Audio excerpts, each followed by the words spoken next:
Hi everybody. Sorry, just got an offended cat here. It was all right a minute ago. So here we go. Chapter 4 of the Rip Snorting latest story of Freya Fjordrider. Let me put the cat down. Right. Okay. I've got to stop partying so hard on Saturday nights. Okay. Good. The story so far. Freya and her bad man turned horse Dinner have joined up with her good friend the wizard Tagorli and the four mages of sin, Pen, Feorica, Drew and Shawnevy, to save a forest from the depredations of bloggers protected by her old chieftain, First the Fierce, and his band, plus one very evil wizard called Utter Bastard. Tagorli, also known to her as Tig, thinks Freya's bond with First can help them end the fighting, but Freya isn't so sure, even if she did happen to bonk him shortly after arriving in town. We left the story last week as Freya and her friends rode into the forest at night to halt the logging. So that's where we're at. It was the silence that gave them fair warning when the attack came. It came not from the flattened land about them, but from above. And for a moment, Freya was reminded of Tig's comment about birds as things swooped down at them out of the sky with the rustling whoosh of large wings.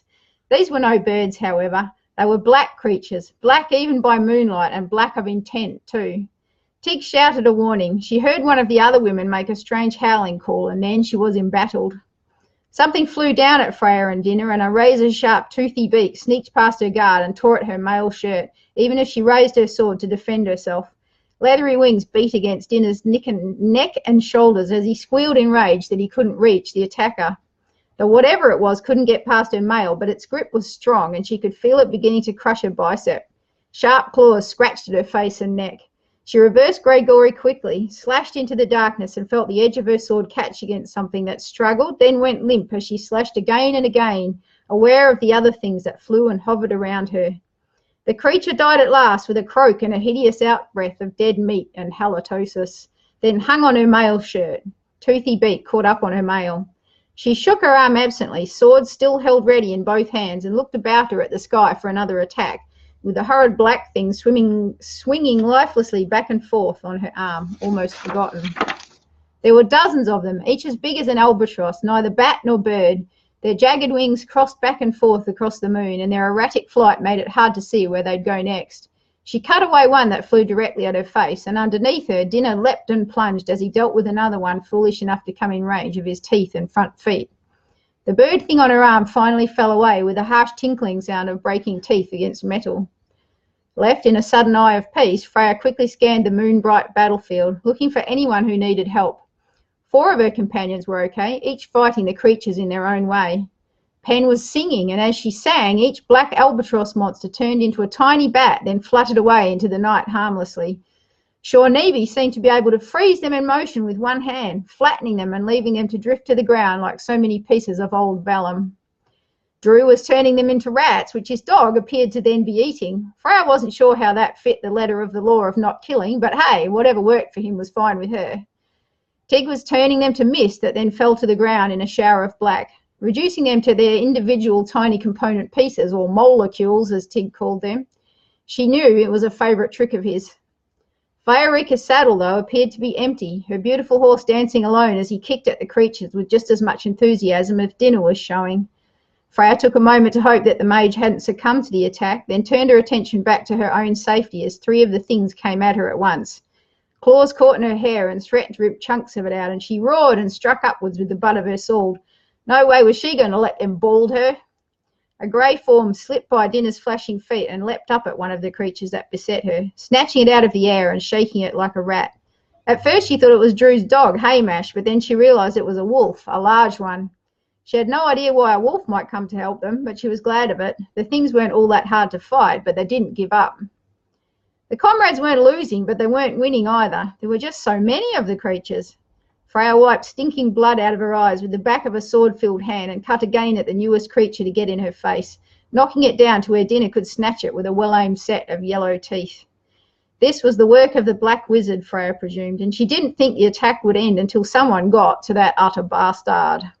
She put heels to Dinner as soon as she had a free moment and sent him cantering away from the others as her keen eyes pierced this night looking for the culprit. Hopefully the evil one was nearby directing his attack. The wolf was suddenly beside them and Dinner made to stomp it, but Freya sharply said, "No, friend!" as she turned him away with a touch of her heel. There, up on a bare hill, she thought she'd seen a flash of metal against moonlight, maybe a hint of shining green from a magical bejewelled eye. Hands still full of sword hilt and reins left sitting loose on her pommel, Freya used her leg once more to turn Dinner towards the hill, and then set both heels to send him forward as fast as he dared, which to Dinner meant pretty much full gallop, dark or no dark, rough ground or no rough ground. One of the black creatures caught up and grabbed at her head, leather wings beating at her back, trying to pull her out of the saddle, and she let go of Gregory with one hand to snatch at it. Grabbing it by the loose-skinned, scrawny throat, she pulled it forward over her shoulder and wrestled to get it into sword range, its wings all over the place as it stabbed at her with its sharp beak and nearly stupefied her with its breath. Cutting off a wind, she let the creature fall fluttering to the ground, and they left it behind as they galloped. Dinner leapt over discarded branches in his stride, never faltering. The wolf kept pace beside them. They crested the hill and found only one figure there, a familiar figure. "Nice riding," rasped First as she leaned back to bring Dinner to a halt on the hilltop. "Janet, First, are you trying to kill me?" Freya gasped, out of breath from the ride and the battle. "Call off your creatures!" First chuckled, a somewhat sinister sound when added to his usual damaged voice. "Ha, ha, ha, ha. The day that a few dragon birds can kill you will be a day that I will never see," he said. He sat on his black, of course, horse, easily, as if completely relaxed. His stone-filled eye socket glowed eerily green in the night, and then disappeared momentarily as he winked at her. "Call him off," Freya said. She was in no mood for niceties. "They're gone already," First replied suavely, gesturing behind her. "Oh, the bastard took them with him. I sent him away." Freya looked back over her shoulder and saw that it was true. The night sky was empty of wings, and Tig and his companions were riding towards them across a peaceful if ugly landscape. The wolf that had run beside her was heading back to meet them, shining light grey in the moonlight and moving across the ground as lightly as if it floated. "Good," Freya said. "First, we need to talk, but I'm too angry to talk now, and I want to go with my friends tonight to stop the loggers, something I presume you wanted to thwart with your ugly beasts. Will you meet me at the Wolf's Den tomorrow morning?" "For the sake of old times and not so old times," he said. "I will meet you tomorrow, but know this, that I will not be swayed from my path. It's too lucrative, and besides, I've given my word." First then went on, "But also, for the sake of old times, I will not attack more tonight. Thwart the loggers if you will, and tomorrow we will talk." He swung his black horse away on its hindquarters and rode away from Freya over the hill, and was gone. Freya sat atop her own black horse and breathed a big sigh of half relief, half frustration. She knew that when First was bent on a course, it was almost impossible to stop him, although perhaps they might have managed, if they'd had enough money, if only he hadn't given his oath to the cause. Ethics he might lack, but a mercenary would not last long in the business if word got out that they didn't stick to their agreements. Tig called to her from halfway up the hill, and she turned back and rode down to meet him. "Are you all right, my friend?" he asked as she rode up to him. She saw that Freya was once more in the saddle, and she was glad to see that the woman was okay. "I'm fine," Freya said. "Is all well with the mages of Sin?" She looked at them all, and they nodded to her, looking little bothered by the attack. For all she knew, it had been a common occurrence up to now. They might have had dragon birds coming out of their ears every day. "We were dragging our asses for a moment there," Shawnee said cheerfully, "but we would have had to have been bird wizards if we lost that lot." Pen and Drew groaned cheerfully. They seemed to be the main target of his jokes, and they were suitably appreciative. "Not." Freya gave his joke the momentary pause that it deserved, and then said, "First has given me his word that he will not attack us again tonight, and I will talk to him tomorrow. Tonight we can go and find your loggers and stop them, if we will." "Surely," Freya said, "and thank you for ending the attack. It was wasting our time and energy. There has been a lot of that in one form or another." "Come on," said Tig, "let's ride. Every moment we hesitate gives the loggers time to take down another tree." They rode down the hillside and back along the route they'd been taking, following a trail the loggers had left earlier, though Freya knew not what magical means were used. Certainly, to her tracker's eye, the raised landscape showed little that wasn't covered in trampled vegetation, in hoof or foot marks, and by night it should have been very hard to follow a track across. But the mages of Sin travelled as quickly as their horses could safely go in the dark, their mood grimmer now and their intent strong. Dinah and Freya contented themselves with keeping up at the rear and looking at night sky and dark land for possible ambushes. They first had said they would be free of him. He wasn't to be trusted, and anyway, there might be other mischief afoot this night.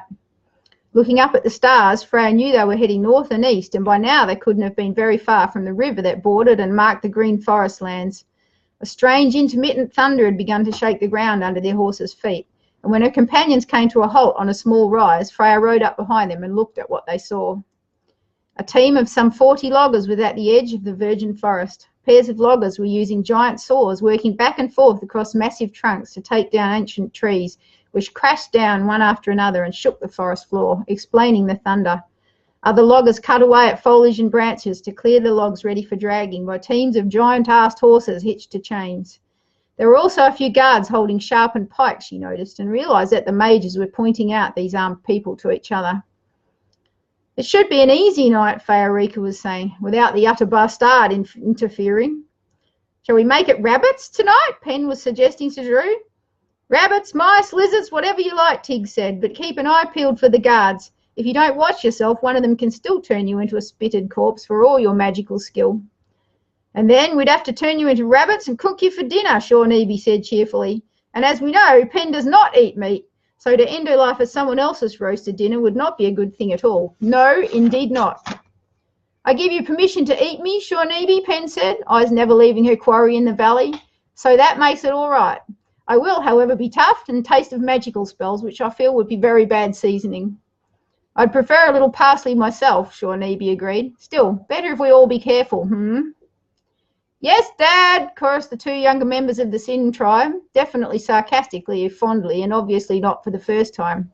He was the eldest, after all, at least to look at, and perhaps the most sensible, though Freya had rarely met a magic user with much common sense. Too much growing up time spent in that very strange city of wizards, Furkit, where common sense was low in the list of priorities when compared to more showy skills in magic and in choice of clothing. Are you ready, Freya? Tig asked, turning to look at her.